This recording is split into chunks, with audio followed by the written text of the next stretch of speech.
Alors, toute question est bonne. Vous avez une question, hein? C'est quoi qu'il y a dans le système pour fractionner? OK. Comme ils disent, c'est un mélange constitué principalement d'eau. À plus de 98%, c'est de l'eau. Et ensuite, en 1%, c'est du sable. Ça pourrait être aussi des petites billes de céramique, mais c'est en général du sable parce que ça coûte moins cher. Ce sable-là, ce qu'il fait, c'est qu'avec le mélange d'eau, il est poussé dans la roche et il fait en sorte que les fissures restent ouvertes. Donc, c'est comme si la roche elle est fracturée, le sable, les petits grains de sable très très fins sont poussés et là, ça s'infiltre et quand ça se fixe, une fois qu'on a relâché la pression, eh bien, ça permet aux molécules de gaz ou de pétrole éventuellement de ressortir. Et comme la pression dans le sol est beaucoup plus grande qu'à la surface, c'est plusieurs fois la pression atmosphérique, eh bien, tout ce qui reste, qui est mobile, va pouvoir s'échapper vers le puits, remonter à la surface dans le puits vertical et être recueilli par la compagnie de gaz. Ce qu'on met aussi, et ça, les compagnies n'en parlaient pas trop, ne vendaient pas trop de ça, c'est un autre pourcent, mais comme c'est des millions de litres, ça représente quand même des milliers de litres de produits chimiques. Et là, il peut y avoir plusieurs catégories. En général, il y a à peu près une dizaine de catégories de produits chimiques. Et ils utilisent, mettons, une dizaine de produits chimiques, mais quand on regarde ça, ça n'a pas l'air si pire. Il y a peut-être la recette, on peut dire, c'est peut-être une vingtaine de lignes. Mais ce sont des produits qui sont déjà des mélanges. Donc, ces produits chimiques-là, quand on regarde un peu plus proche, on s'aperçoit qu'il n'y en a pas 10, il y en a peut-être 50 produits chimiques. Puis là, on s'aperçoit qu'ils sont mal caractérisés, on s'aperçoit que les concentrations sont variables, et on s'aperçoit qu'il y a une partie qui est inconnue. Et il y a une étude de l'Environmental Protection Agency, l'EPA aux États-Unis, qui vient de rendre son rapport il y a quelques mois, et ils se sont aperçus que il y avait environ la moitié des produits qui n'étaient pas caractérisés. Autrement dit, on ne sait pas ce que c'est. Il y en a la moitié, mettons, sur des milliers, il y en a, mettons, 500. Ça porte un numéro, mais on ne sait pas ce que c'est. Puis il y en a 500 autres où c'est ça qu'on a parlé à rapport de toute façon de ces produits-là, de danger sur la santé, ça peut apporter. Mais c'est juste pour vous signaler que c'est des produits chimiques. Donc, produits qu'on peut identifier. Précision, on peut savoir c'est quoi le produit. Juste vous dire aussi que, mettons que moi j'en ai eu des échantillons, puis j'en ai présenté à des chimistes à Montréal. Ils m'ont dit, qu'est-ce que je fasse avec ça? C'est quoi que tu cherches? Fait que là, c'est quoi que tu cherches? Là? Ça peut être n'importe quoi. C'est des dérivés d'hydrocarbures, mettons. T'sais? Oui, mais quels dérivés? C'est-tu branché? C'est-tu des chaînes droites? C'est quelle dimension? Fait qu'eux, ils peuvent voir certaines familles, mais quand tu vas aller plus en profondeur, puis vraiment faire une détection fine, ils n'y arrivent pas. Ça serait l'histoire d'une vie. Puis ça a été dit à l'évaluation environnementale stratégique. Il y a eu un rapport, puis il y a eu un des auteurs qui l'a dit carrément. Il dit que c'est pratiquement impossible de déterminer la composition chimique des eaux de reflux. Vous pouvez en avez quelques-uns si vous voulez. Moi, j'ai été à l'exposition agricole, je crois, ça fait déjà quelques années.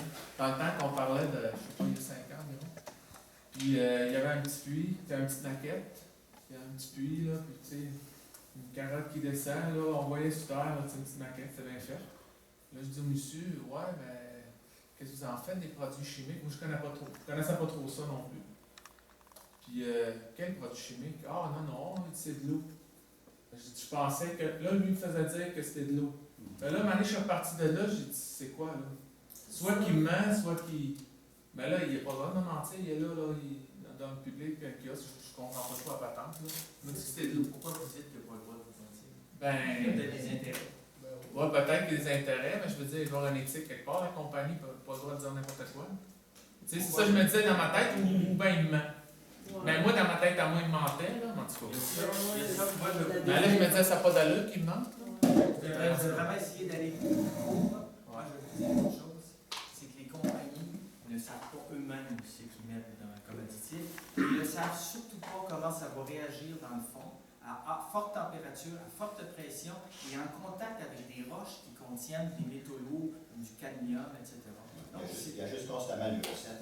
Chaque compagnie a sa recette parce que c'est secret professionnel, secret industriel, plus ou moins. Alors, ça, ils n'en parlent pas. Mais il reste que les tests qui ont été faits, les études, il y a des produits flagrants qui sont présents dans ces mélanges-là. On parle pour une fracturation de 2 millions de litres d'eau. À cela, il rajoute 1 de produits chimiques. 1 de 2 millions, ça fait combien de litres? Ça fait 20 000 litres. Si c'est bon, C'est si ce c'est qu'elle fait, 19 20 000 vaches. litres. Si ça tue 19 vaches en une heure, Ben, on peut produire On vous donne des noms, ok? Vous direz si c'est des affaires fréquentes que vous entendez parler. Du benzène, du toluène, du butoxyéthanol, du xylène, des produits chimiques toxiques comme l'acide borique, du méthanol, le méthane dissous. Là-dedans, il y a 120 éléments perturbateurs endocriniens, entre autres le naphthalène, c'est des noms que vous connaissez. Bon, c'est toutes des affaires semblables. Il y en a 600, je pense qu'ils disent qu'il y en a 649 qui ont identifié des produits qui vont être utilisés, variables. Mais ce n'est pas de l'eau de javel ou bien non des affaires qu'on a en dessous de notre comptoir de cuisine. Là, alors, ça, c'est extrêmement dangereux. Je vais en parler plus en détail après la pause, si vous voulez. On va regarder ça dans un bloc. Qui a identifié ces produits? Qui a identifié? Bien, il y a des chercheurs, entre autres, il y a des médecins, il y a des scientifiques. Quand on est allé faire des voyages en Pennsylvanie, je ne sais pas si vous êtes au courant, on est allé en Pennsylvanie. Les groupes de citoyens, on est allé 3 fois d'ailleurs pour aller rencontrer des experts là-bas. Parce qu'en Pennsylvanie, le développement est flagrant. Là. Il y a toutes les étapes. Là. Oui, ils sont beaucoup plus avancés que ça. Et puis, malheureusement, pour eux autres, là, et puis il y a énormément de victimes. Alors, nous, on est allé voir l'envers de la médaille. Ce qui n'est pas dit, ce qui n'est pas raconté pour montrer ça tout le temps. Et puis, je veux dire, des gens, on est allé à l'Université de Cornell. C'est pas, je veux dire, quelque part, c'est un endroit qui est reconnu, l'Université de Cornell. On est allé, on a rencontré des gens là-bas. Marc, tu y étais, je crois. Et puis, donc, un médecin, Adam Locke, qui lui s'occupe entre autres des maladies endocriniennes, je pense, c'est ça. Des choses comme ça, c'est des grands noms, ces affaires-là. Là. Mais il y a beaucoup d'effets sur la santé à long terme au niveau des cancers, puis c'est que ça ne se déclare pas du jour au lendemain. C'est ça qui est inquiétant. Je veux dire que ces produits-là, je vais vous montrer tantôt, puis je pourrais peut-être, parce que là, j'en parle tout de suite, là, juste vous montrer quelque chose que les compagnies font. Okay? Ils prennent notre eau qui ressemble à ça, puis ici, à Paris-Ville, vous n'avez de la limeuse de vin. Bon, mais ils prennent de l'eau comme ça, là, puis ils vont vous en donner de l'eau comme ça, quand ça ressort du puits. Parce que les 2 millions de litres qu'ils ont injectés avec les produits chimiques, tout ça, vont réagir avec la roche. Ils vont se mêler au sous-sol avec les métaux lourds qui en sont de la terre, certains produits radioactifs comme du radon ou des choses comme ça. Et puis, il y en a une partie, comme expliquait Marc, qui va ressortir lorsqu'il enlève la pression, puis là, ça ressort avec le gaz. Il y a à peu près 50% qui disent environ du liquide qu'ils ont injecté qui va ressortir. Ça veut dire que sur 2 millions de litres, il y en a 1 million qui va ressortir. Comme ça, là. Il n'y a plus dans l'état qu'il fallait. Là-dedans, il y a à peu près tout le fameux mélange qu'on ne sait pas trop de produits qu'ils ont mis dedans. Mais des produits chimiques, vous savez que la chimie, là, dans le sol, là, ce qu'ils ont injecté, ce n'est pas nécessairement ça qui ressort. Ça a changé de forme. Parce que chimiquement, ça a réagi. Okay? Alors, on ne sait pas ce qui ressort, mais on sait qu'il y a des choses extrêmement dangereuses et qu'on ne peut pas séparer de l'eau parce que c'est dissous dans l'eau. Ce n'est pas un précipité qu'on peut enlever en laissant décanter l'eau. C'est dissous dans l'eau. Puis pour sortir chaque produit, ça prendrait un autre produit chimique qui va réagir avec un produit chimique qu'il y a dans l'eau, qui va créer un précipité, puis là, on est capable de le sortir. Okay? Parce qu'il est devenu solide. Mais tant qu'il est dilué dans l'eau, dissous dans l'eau, on ne peut pas le sortir. Alors, il y a des normes au niveau de chaque produit là, acceptables, là, selon Santé Canada, là, comme du benzène, c'est 0.01, c'est 0.1 partie par million de benzène. Si ça excède ça, mettons qu'il y a 1.2 parties par million, okay, de benzène dans le mélange. Les compagnies, ce qu'ils vont faire, c'est qu'ils vont simplement rajouter de l'eau froide dedans. Exactement. Vous comprenez le système, là? Là, à ce moment-là, si on reprend le test, là, étant donné qu'on a doublé la quantité d'eau, il y a toujours la même quantité de poison dedans, mais étant donné qu'on a doublé la quantité d'eau, bien, le produit est rendu à 0.1 parties par million. Ils vont sacrer ça dans le fleuve, dans nos rivières. C'est ça qu'ils ont fait quand ils ont envoyé ça à Trois-Rivières. Quand ils ont vidé le bassin qu'il y avait à Gentilly, ils ont envoyé ça à Trois-Rivières, un truck plein d'eau, dans un énorme bassin d'eau les eaux d'épuration de la ville, si on veut, là, il a été dilué dans ce bassin-là. Puis là, ils prennent les tests là-dessus. Ah, ça a de l'allure, ils ressortent ça dans le fleuve. Mais ces produits-là, ils ont un effet à long terme sur la santé. C'est-à-dire qu'ils s'accumulent dans le corps. Ils s'accumulent dans le corps des poissons, s'accumulent dans l'environnement, dans les plantes que les vaches mangent, qu'on mange par après, on boit le lait, tout le kit. Et là, ça s'accumule dans notre corps, on s'en rend pas compte. Puis après 20 ans, 25 ans, là c'est rendu trop toxique, puis là, nos cellules, ils brûlent, puis on appelle ça des cancers depuis des mois. Puis là, on ne sait pas trop d'où ça vient, parce que ça fait tellement longtemps qu'on les absorbe qu'on n'est plus capable d'identifier le responsable au bout de ça.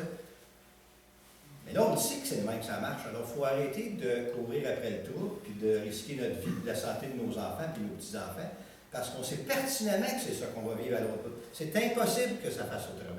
Comme disait tantôt François, moi je travaille avec le processus de consommation circulaire où rien ne se perd, rien ne se crée, tout se transforme continuellement dans la nature. Hein? Alors, ça, on le sait, cette loi-là. Alors, eux autres, ils s'arrangent pour pas qu'on la sache. Ils font des dégâts, rien ne se perd, rien ne se crée, fait que tôt ou tard, on va voir les espèces de cochonneries. Tôt ou tard. Quand, on ne sait pas, mais on sait qu'on va voir. Alors, c'est pour ça qu'il faut être méfiant de choses comme ça. Surtout quand on sait qu'on peut faire autrement.